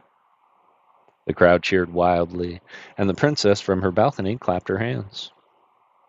The present the dragon expects, said Uncle James cheerfully, is rather an expensive one, but when we give, it should not be in a grudging spirit, especially to visitors. What the dragon wants is a princess. We have only one princess, it is true, but far be it from us to display a miserly temper at such a moment. And the gift is worthless that costs the giver nothing. Your readiness to give up your princess will only show how generous you are. The crowd began to cry, for they loved their princess, though they quite saw that their first duty was to be generous and give the poor dragon what it wanted. The princess began to cry, for she did not want to be anybody's birthday present, especially a purple dragon's. And Tom began to cry because he was so angry. He went straight home and told his little elephant, and the elephant cheered him up so much that presently the two grew quite absorbed at the top of the elephant, that the top of the elephant was spinning with his little trunk. Quite absorbed in in a top that the elephant was spinning with his little trunk. Sorry. Early in the morning, Tom went to the palace. He looked out across the downs. There were hardly any rabbits playing there now. And then he gathered white roses and threw them up at the princess's window till she woke up and looked out. "Come up and kiss me," she said. So Tom climbed up the white rose bushes and kissed the princess through the window and said, "Many happy returns of the day." Then Marianne began to cry and say, "Oh, Tom, how can you, when you know quite well—" "Oh, don't," said Tom. "Why, Marianne, my precious, my princess? What do you think I should be doing while the dragon was getting his birthday present? Don't cry, my own little Marianne. Fido and I have arranged everything. You only got to do as you were told." "Is that all?" said the princess. "Oh, that's easy. I've often done that." Then Tom told her what she was to do, and she kissed him again and again. "Oh, you dear, good, clever Tom," she said. "How glad I am that I gave you Fido. You two have saved me, you dears." The next morning Uncle James put on his best coat and hat and vest with the gold snakes on it. He was a magician, and he had a bright taste in vests. And he called out with a cab to take the princess out. "Come, little birthday present," he said tenderly. "The dragon will be so pleased, and I'm glad to see you are not crying. You know, my child, we cannot begin too young to learn to think of the happiness of others rather than our own. I should not like my dear little niece to be selfish, or to wish to deny a trivial pleasure to the poor sick dragon, far from his home and friends." The princess said she would try not to be selfish. Presently the cab drew up near the pillar, and there was the dragon, his ugly purple head shining in the sun, and his ugly purple mouth half opened. Uncle James said, "Good morning, sir. We have brought you a small present for your birthday. We do not like to let such an anniversary go without some sizable testimonial, especially to one who is a stranger in our midst. Our means are well, but our hearts are large. We have but one princess, but we give her freely. Do we not, my child?" The princess said she supposed so, and the dragon came a little nearer. Suddenly a voice cried, "Run!" And there was Tom, and he had brought the the zoological guinea pig and a pair of Belgian hares with him. "Just see to fair," said Tom. Uncle James was furious. "What do you mean, sir?" he cried. "By intruding on the state function with your common rabbits and things? Go away, naughty little boy, and play with them somewhere else." But while he was speaking, the rabbits had come up, one on each side of him, their great sides towering over so high, and now they pressed him between them so that he was buried in their thick fur and almost choked. The princess, meantime, had run to the other side of the pillar, and was peeping around it to see what was going on. A crowd had followed the cab out of the town. Now they reached the scene of the state function, and they all cried out, "Fair play, play fair! We can't go back to our world like this. Give a thing and take a thing. Why, it's never done. Let the poor exiled stranger dragon have its birthday present." And they tried to get at Tom, but the guinea pig stood in the way. "Yes," Tom cried, "fair play is a jewel, and your helpless exile shall have the princess, if he can catch her. Now then, Marianne." Marianne looked around the big pillar and called to the dragon, "Bo, you can't catch me," and began to run as fast as she ever could, and the dragon ran after her.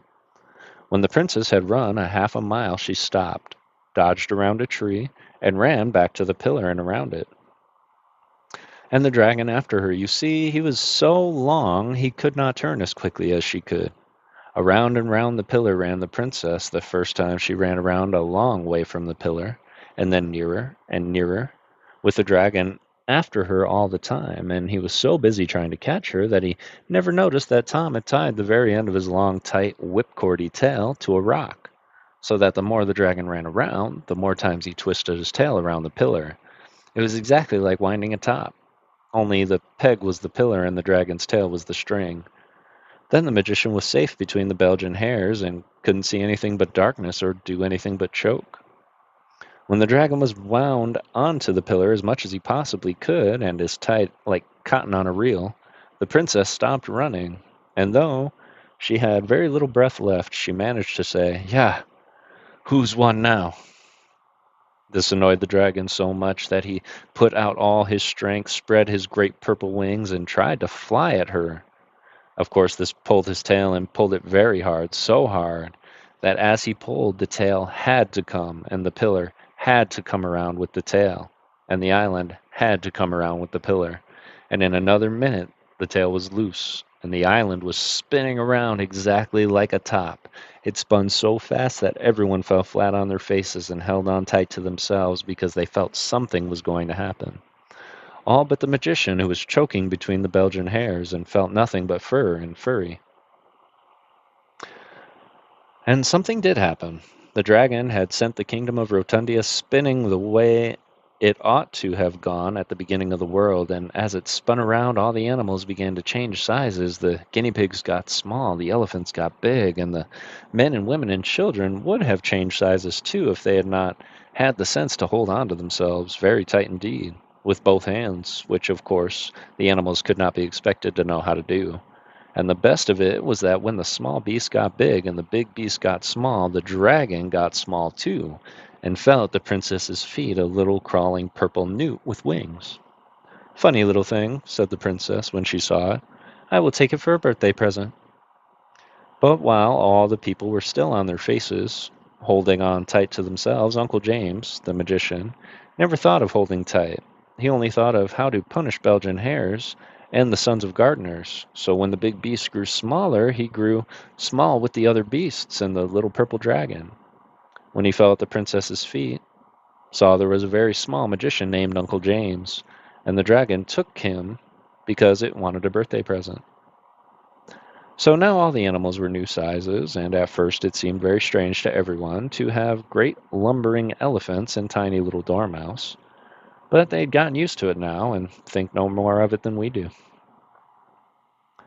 All this happened several years ago, and the other day I saw in the Rotundia Times an account of the wedding of the princess with Lord Thomas Gardner, K.C.D., and I knew she could not have married anyone but Tom. So I suppose they made him a lord on purpose for the wedding. And KCD, of course, means clever conqueror of the dragon. If you think that is wrong, it is only because you do not know how they spelled it in Rotundia. The paper said that among the beautiful presents of the bridegroom to the bride was an enormous elephant on which the bridal pair made their wedding tour. This must have been Fido. You remember Tom promised to give him back to the princess when they were married. The Rotundia Times called the married couple the happy pair. It was clever of the paper to think of calling them that. It is such a pretty and novel expression, and I think it is truer than many of the things you see in papers. Because you see, the princess and the gardener's son were so fond of each other, they could not help being happy. And besides, they had an elephant of their very own to ride on. If that is not enough to make people happy, I should like to know what is. Though, of course, I know there are some people who could not be happy unless they had a whale to sail on, and perhaps not even then. But they are greedy, grasping people, and kind who would like 4 helps of pudding, as likely as not, which neither Tom nor Mary Ann ever did. Hey, rich boy, appreciate you being here. I like the idea of pocket-sized elephants too, right? Appreciate that, Rafa. I'm trying. Kevin Klinger, how's it going, fam? It's good to see you. Jessica Parker, appreciate you coming in. Some acid drops. I can only imagine that they were like candy back in the day, little acid candies. But yeah, I don't think like acid drops was a great thing in a kid's story, but the dragon liked them. Love it.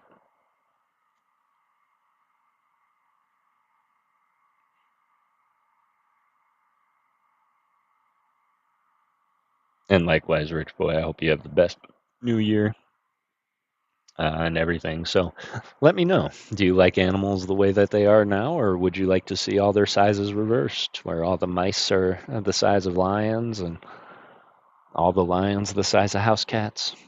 What would you like to see? I think I'm okay with things as is. I'm just trying to imagine my dog being the size of Clifford, and yeah, I'm just not into it.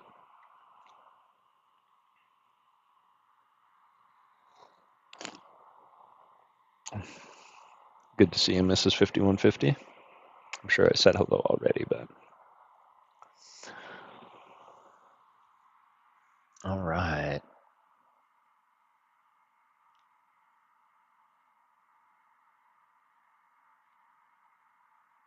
Mix of them, not overnight. Yeah, maybe over time, right? Not just wake up and like, oh my God. Imagine riding a dog to the store. That would be great. Would we measure everything in dog power instead of horsepower? Because horses couldn't power much then.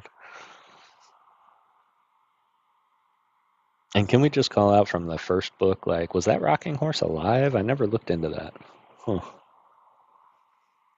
I'm a rodent fan. I love hamsters, but I think I'd be scared if they were bigger than me. Yeah, I think I'd be scared if they were big too. Hamsters would probably be the size of like pot-bellied pigs. That's what I would imagine. I think it would only get scary when we got to like the gardener snakes.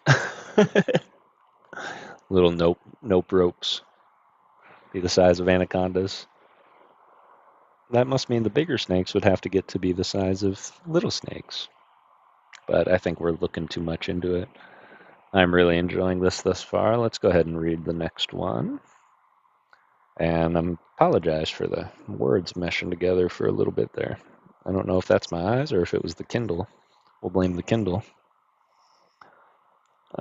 Would my cat be 42 Rottweiler?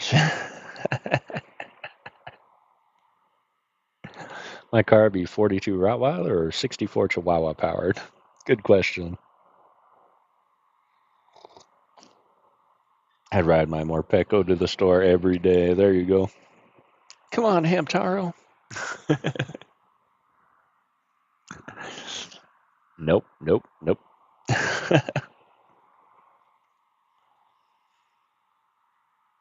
I appreciate you, D. And no, I'm having a good time. These stories are fun. And I think we'll at least read one more. I was only going to go for a couple hours tonight, and we're at about that 90-minute mark. So, yeah, let's go ahead and read one more, and then I think I got to get something to eat and start the rest. I know there's 8 stories, and 3 is a weird number to stop, but maybe we can push through the last 5. Snake, not happening. Yeah, wait until I say, like, tarantula. Plus, let's not forget, like they had to make their vegetables in their kitchen, like we make our bread. Their bread grows on trees, so that would be cool too. Gaming. Oh, I rarely need to stretch when I'm in my chair. I do appreciate that, Rafa, but that's why I'm sitting in this chair today. It's a little more comfortable. My wiener dog would be too long for the house. That's so funny. No bye, I'm out. No spiders for me. And no, I won't forget dinner. Absolutely, that's on the menu for sure. See what I did there. But the third story is called "The Deliveries of Their Country." The deliverers, the deliverers of their country. Man, that took me for a loop. Previous statement I made. It is super comfy for sure, and it does recline. But I do have my table in front of me, and I was like, I shouldn't recline on stream because before I know it, it'll be just a 4-hour stream of me sleeping. But let's get into the next one: the deliverers of their country. Purple Dragon was pretty cool though.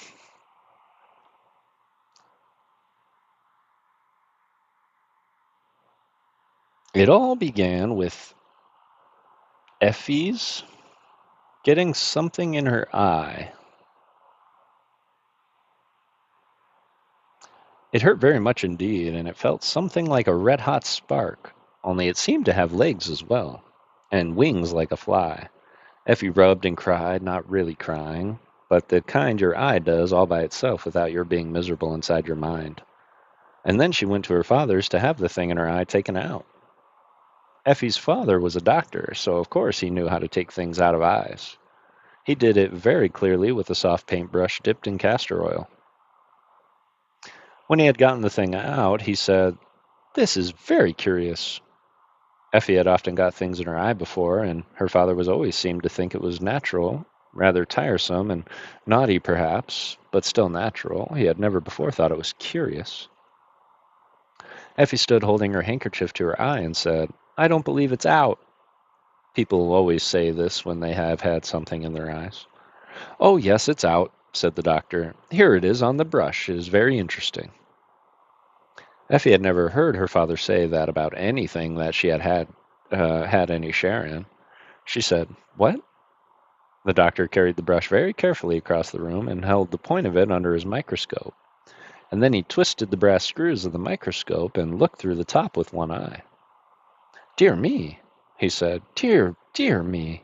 4 well-developed limbs, a long caudal appendage, 5 toes, in equal lengths, almost like one of the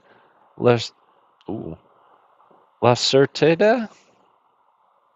Yet there are traces of wings." The creature under his eye wiggled a little in the castor oil. And he went on, "Yes, a bat-like wing, a new specimen, undoubtedly. Effie, run round to the professor and ask him to be kind enough to step in for a few minutes." "You might give me 6 pence, Daddy," said Effie, "because I did bring you the new specimen. I took great care of it inside my eye, and my eye does hurt." The doctor was so pleased with the new specimen that he gave Effie a shilling, and presently the professor stepped around. He stayed to lunch, and he and the doctor quarreled very happily all the afternoon about the name of the family of the thing that had come out of Effie's eye. But at tea time, another thing happened. Effie's brother Harry fished something out of his tea, which he thought at first was an earwig. He was just getting ready to drop it on the floor and end its life in the usual way, when it shook itself on the spoon, spread 2 wet wings, and flopped onto the tablecloth. There it sat, stroking itself with its feet and stretching its wings, and Harry said, "Why, it's a little newt." The professor leaned forward before the doctor could say a word. "I'll give you half a crown for it, Harry, my lad," he said, speaking very fast, and he picked it up carefully with his handkerchief. "It is a new specimen," he said, "and finer than yours, doctor." It was a tiny lizard about half an inch long with scales and wings. So now the doctor and the professor had a specimen, and they were both very pleased. But before long these specimens began to seem less valuable, for the next morning, when the knife boy was cleaning the doctor's boots, he suddenly dropped the brushes and the boot and the blackening and screamed out that he was burnt. And from inside the boot came crawling a lizard as big as a kitten with large shiny wings. "Why," said Effie, "I know what it is. It's a dragon like the one St. George killed." And Effie was right. That afternoon, Towser was bitten in the garden by a dragon about the size of a rabbit, which he had to try to chase, and the next morning, with all the papers were full of the wonderful winged lizards that were appearing all over the country. The papers would not call them dragons because, of course, no one believes in dragons nowadays. And at any rate, the papers were not going to be so silly as to believe in fairy stories. At first, there were only a few, but in a week or two, the country was simply running alive with dragons of all sizes. And in the air, you could sometimes see them as thick as a swarm of bees, They all looked alike except as to size. They were green with scales, and they had 4 legs and long tails and great wings like bat wings, only the wings were pale, half transparent, yellow, like a gearboxes on bicycles. They breathed fire and smoke as well, proper dragon must, as all proper dragons must. But still, the newspapers went on pretending they were lizards, until the editor of the Standard was picked up and carried away by a very large one. And then the other newspaper people had not anyone left to tell them what they ought not to believe. So when the largest elephant in the zoo was carried off by a dragon, the papers gave up pretending and put alarming plague of dragons as the top of the paper. You have no idea how alarming it was, and at the same time how aggravating. The large-sized dragons were terrible, certainly. But when once you had found out that the dragons always went to bed early because they were afraid of the chill night air, you had only to stay indoors all day, and you were pretty safe from the big ones.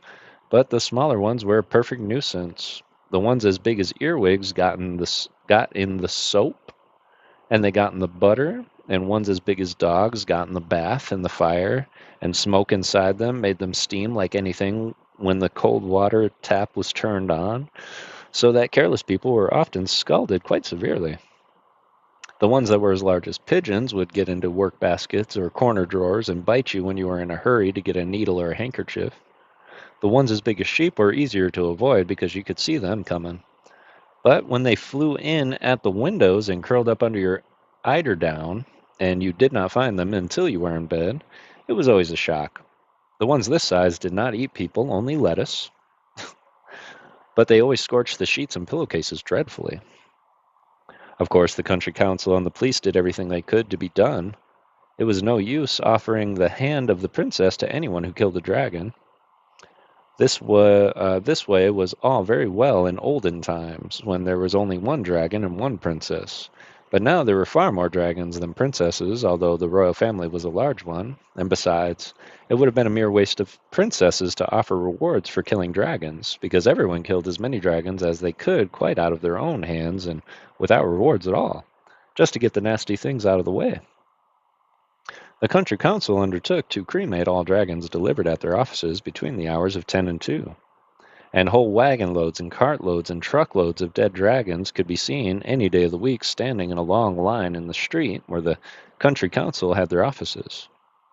Boys brought barrow loads of dead dragons, and children on their way home from morning school would call in to leave the handful or two of little dragons they had brought in their satchels or carried in their knotted pockets handkerchief. And yet there seemed to be as many dragons as ever. Then the police struck up great wood and canvas towers covered with patent glue. When the dragons flew against these towers, they stuck fast as flies and wasps do on sticky papers in kitchens.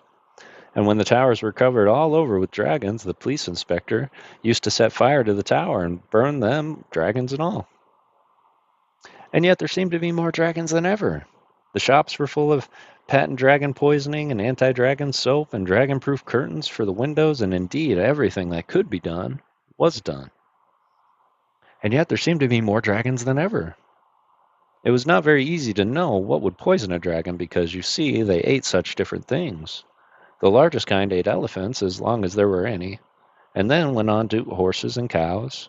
Another size ate nothing but lilies of the valley. And the third size ate only prime ministers if they were to be had, and if not, they would feed freely on servants in livery.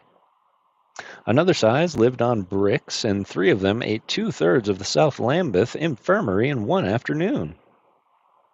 But the size Effie was most afraid of was about as big as your dining room, and that size ate little girls and boys. At first, Effie and her brother were quite pleased with the change in their lives. It was so amusing to sit up all night instead of going to sleep, and to play in the garden lighted by electric lamps. And it sounded so funny to hear Mother say when they were going to bed, "Good night, my darlings. Sleep sound all day, and don't get up too soon. You must not get up before it's quite dark. You wouldn't want the nasty dragons to catch you." But after a time, they got very tired of it all. They wanted to see the flowers and the trees growing in the fields, and to see the pretty sunshine out of doors, and not just through glass windows and patent dragon-proof curtains. and they wanted to play on the grass, which was not only allowed to do in the electric lighted lamps of the garden because of the night dew. And they wanted so much to get out just for once in the beautiful, bright, dangerous daylight that they began to try to think of some reason they ought to go out. Only they did not like to disobey their mother. But one morning their mother was pretty busy preparing some new dragon poison to lay down in the cellar, and their father was bandaging the hand of the boot boy, which had been scratched by one of the dragons who liked to eat prime ministers when they were to be had, so nobody remembered to say to the children, "Don't get up till it's quite dark."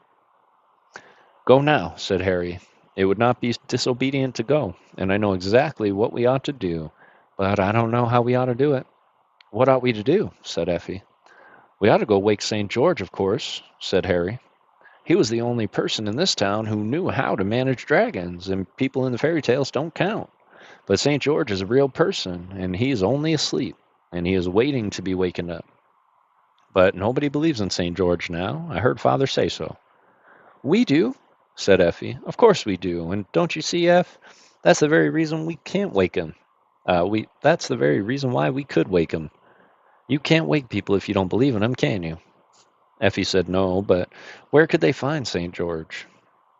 "We must go and look," said Harry boldly. "You shall wear a dragon-proof frock made of stuff like the curtains, and I will smear myself all over with the best dragon poison, and—" Effie clasped her hands and skipped with joy and cried, "Oh, Harry, I know where we can find St. George, and St. George's Church, of course." Um, said Harry, wishing he had thought of it for himself. "You have a little sense sometimes, for a girl." So the next afternoon, quite early, long before the beams of sunset announced the coming night, when everybody would be up and working, the two children got out of bed. Effie wrapped herself in a shawl of dragon-proof muslin. There was no time to make the frock. And Harry made a horrid mess of himself with the patent dragon poison. It was warranted harmless to infants and invalids, so he felt quite safe. When they joined hands and set out to walk to St. George's Church, as you know, there are many St. George's churches, and fortunately they took the turning that leads to the right one, and went along in a bright sunlight, feeling very brave and adventurous. There was no one about in the streets except dragons, and the place was simply swarming with them. Fortunately, none of the dragons were just the right size for eating little boys or girls, or perhaps the story might have had to end here. There were dragons on the pavement and dragons on the roadway, dragons basking on the front doorsteps of public buildings, and dragons preening their wings on tops of roofs in hot afternoon sun. The town was quite green with them. Even when the children had gotten out of the town and were walking in the lanes, they noticed that the fields on each side were greener than usual with the scaly legs and tails, and some of them smaller sizes had made themselves asbestos nest in the flowering hawthorn hedges. Effie held her brother's hand very tight, and once, when a fat dragon flopped against her ear and screamed out, and the whole flight of green dragons rose from the field at the sound and sprawled away across the sky, the children could hear the rattle of their wings as they flew. "Oh, I want to go home," said Effie. "Don't be silly," said Harry. "Surely you haven't forgotten about the 7 champions and all the princes. People who are going to be in the country's deliverers never scream when they say they want to go home. Never scream and say they want to go home." "And are we?" asked Effie. "Deliverers, I mean?" "You'll see," said her brother. On they went. When they came to St. George's Church, they found the door open, and they walked right in, but St. George was not there. So they walked around the churchyard outside, and presently they found a great stone tomb of St. George with the figure of him carved in marble outside, in his armor and helmet, and with his hands folded on his breast. "However can we wake him?" they said, and Harry spoke to St. George, but he would not answer. And he called, but St. George did not seem to hear.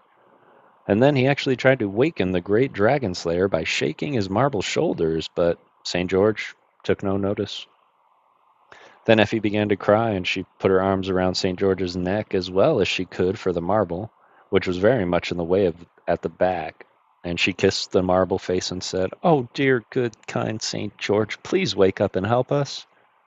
And at that, St. George opened his eyes sleepily and stretched himself and said, "What is the matter, little girl?" So the children told him all about it. He turned over in his marble and leaned on one elbow to listen, but when he heard that there were too many dragons, he shook his head. "It's no good," he said. "They would be too many for poor old George. You should have waked me before, as I always for a fair fight, one man dragon was my motto. One man, one dragon was my motto. They would be one too many for poor old George. You should have waked me before. I was always for a fair fight. One man, one dragon was my motto." Just then, a flight of dragons passed overhead, and St. George half drew his sword. But he shook his head again and pushed his sword back as the flight of dragons grew small in the distance. "I can't do anything," he said. "Things have changed since my time. St. Andrew told me about it.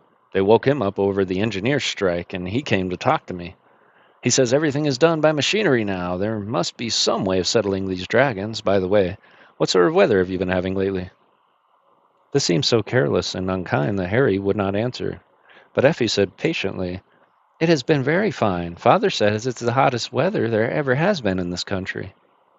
"Ah, I guessed as much," said the champion thoughtfully.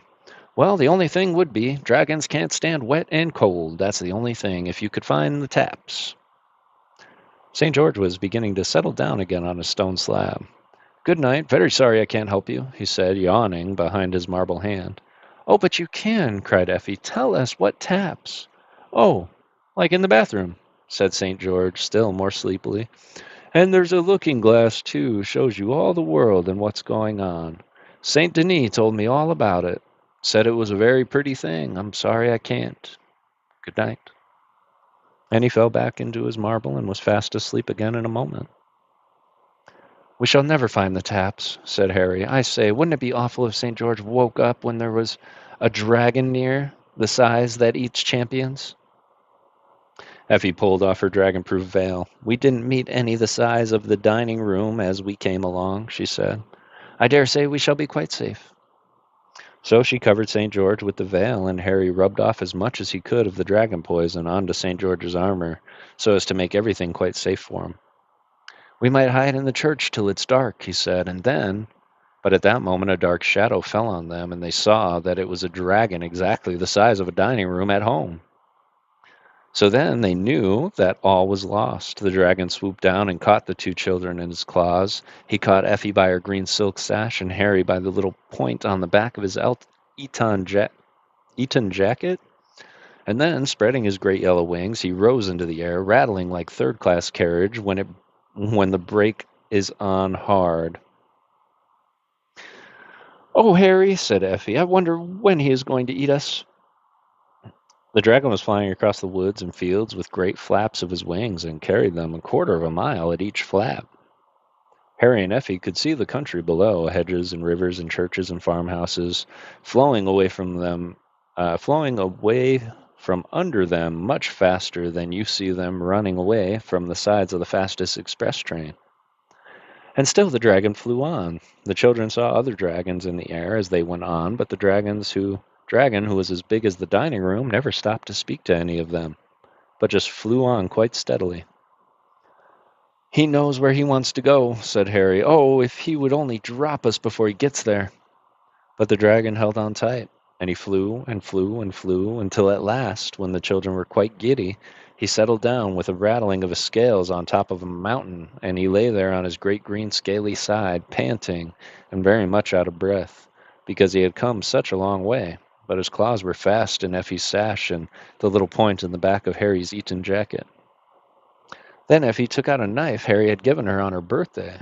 It had cost only 6 pence to begin with, and she had had it a month, and it never could sharpen anything but slate pencil. But somehow she managed to make the knife cut her sash in front and crept out of it, leaving the dragon with only a green silk bow in one of his claws.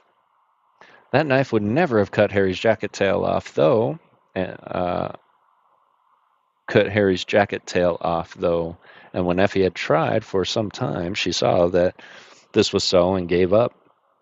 But with her help, Harry managed to wiggle quietly out of his sleeves, so that the dragon had only the Eton jacket. in his other claw, and the children crept on tiptoe to a crack in the rocks and got in. It was much too narrow for the dragon to get in also, so they stayed there and waited to make faces at the dragon when he felt rested enough to sit up and began to think about eating them. He was very angry indeed when they made faces at him, and he blew out fire and smoke at them, but they ran further into the cave so that he could not reach them, and when he was tired of blowing, he went away.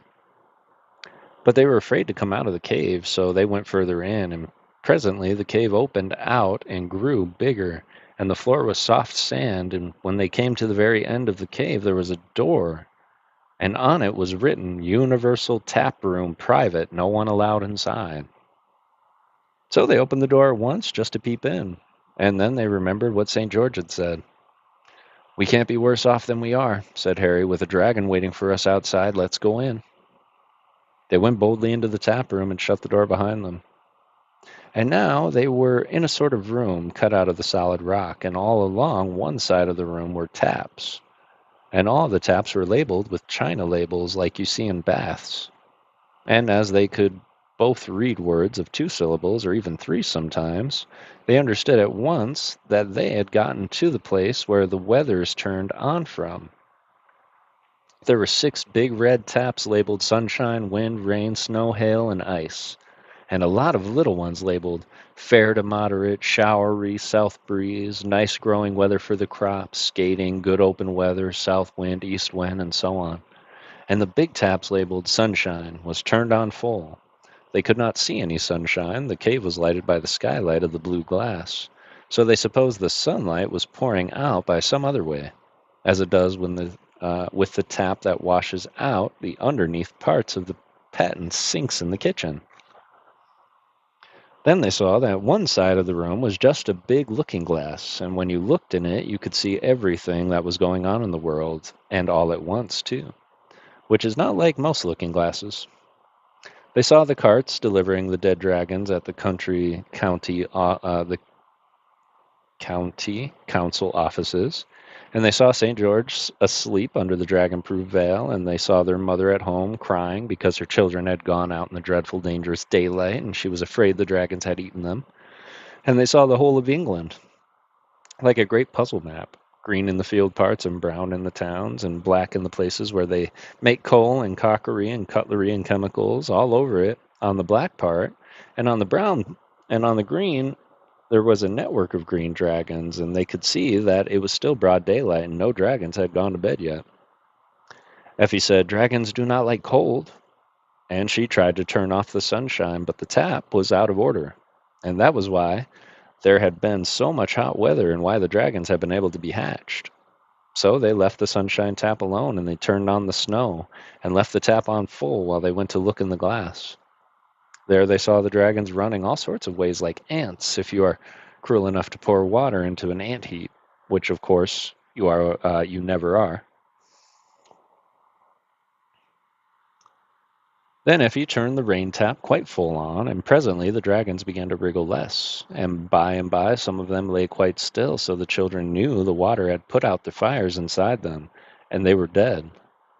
So they turned on the hail, only half on for fear of breaking people's windows, and after a while there were no more dragons to be seen moving. Then the children knew that they were indeed the deliverers of this country.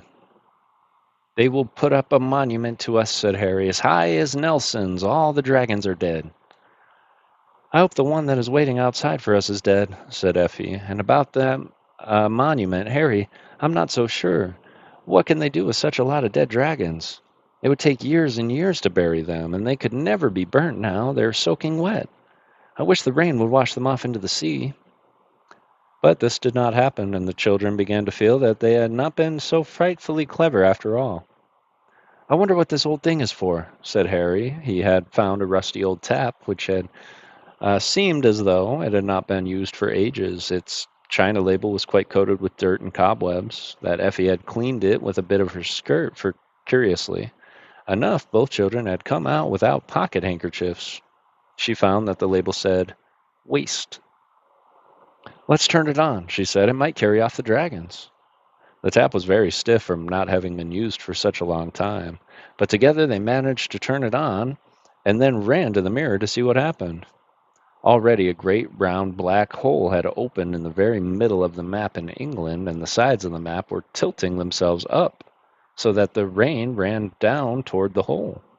"Oh, hurrah, hurrah, hurrah!" cried Effie, and she hurried back to the taps and turned on everything that seemed wet. Showery, good open weather, nice growing weather for crops, and even south and west wind. South and southwest, because she had heard her father say those winds brought rain. And now the floods of the rain were pouring down on the country, and great sheets of water flowed towards the center of the map, and cataracts of water poured into the great round hole in the middle of the map, and the dragons were being washed away and disappearing down the waste pipe in the great green masses and scattered green shoals. Single dragons and dragons by the dozens of all sizes were the ones that carried off elephants down to the ones to get you your tea. Presently, there was not a dragon left. So then they turned off the tap, named Waste, and they half turned to one labeled Sunshine. It was broken, so that they could not turn it off altogether. And they turned on Fair to Moderate and Showery, and both taps stuck, so that they could not be turned off, which accounts for our climate. Oh, I appreciate that, Miss Lovejoy. I appreciate that. I hope you have a beautiful rest of your night, and thanks so much for that, Dono. That helps out more than you know. I appreciate it.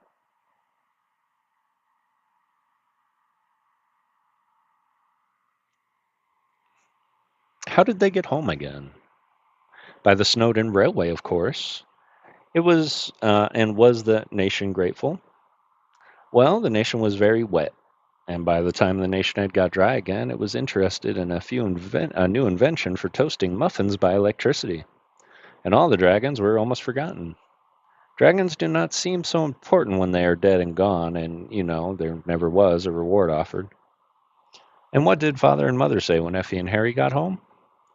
My dear, that is a sort of silly question your children will always ask. However, just for this once, I don't mind telling you. Mother said, "Oh, my darlings, you're safe, you naughty children. How could you be so disobedient? Go to bed at once." And their father, the doctor, said, "I wish I had known what you were going to do. I should have liked to preserve a specimen.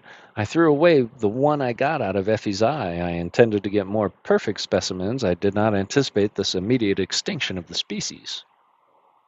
The professor said nothing, but he rubbed his hands. He had kept his specimen, the one the size of an earwig that it gave Harry half a crown for, and he has it to this day. You must get him to show it to you.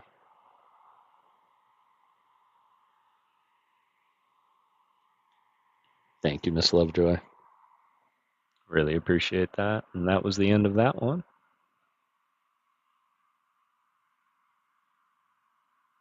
That was the end of that one. I liked it. The weather machine was a bit weird, but I liked it. I didn't like how all the dragons had to die, but the flypaper on the towers was probably the funniest part to me.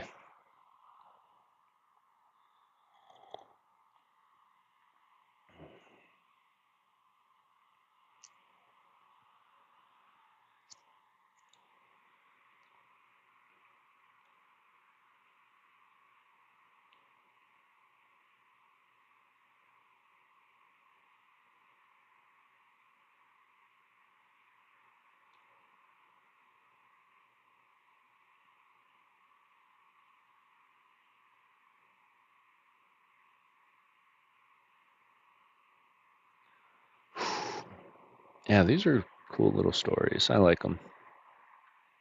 I was going to power through one more, but that is about 32 pages, and I just don't got it in me tonight, y'all.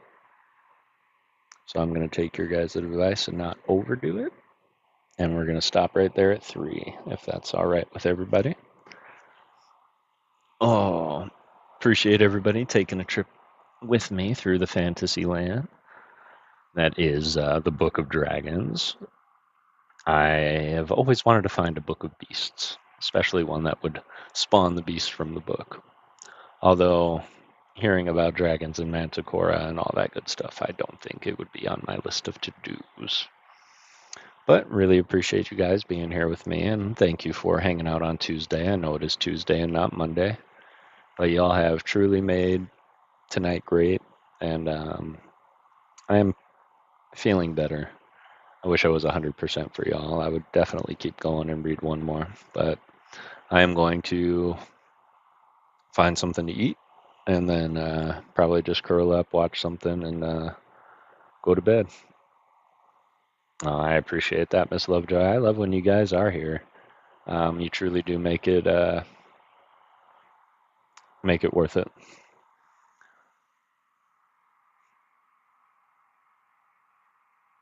Didn't know it was on the list. Yeah, absolutely.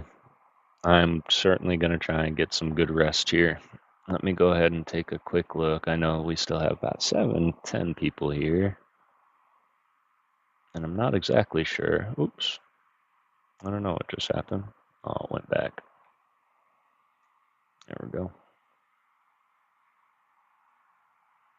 Sounds like a great plan, right?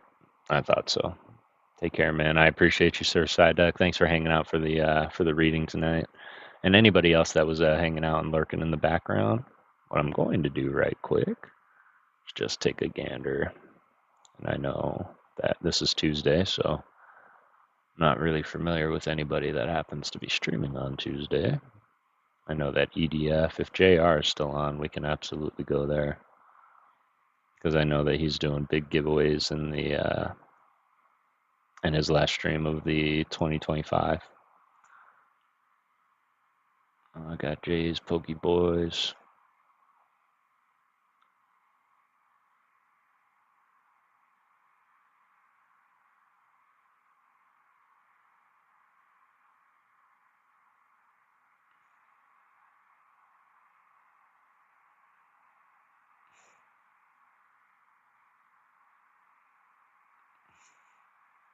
Sorry, I see things happening while the raid screen was up. Enjoy the atmosphere. I appreciate that. We enjoy having you here.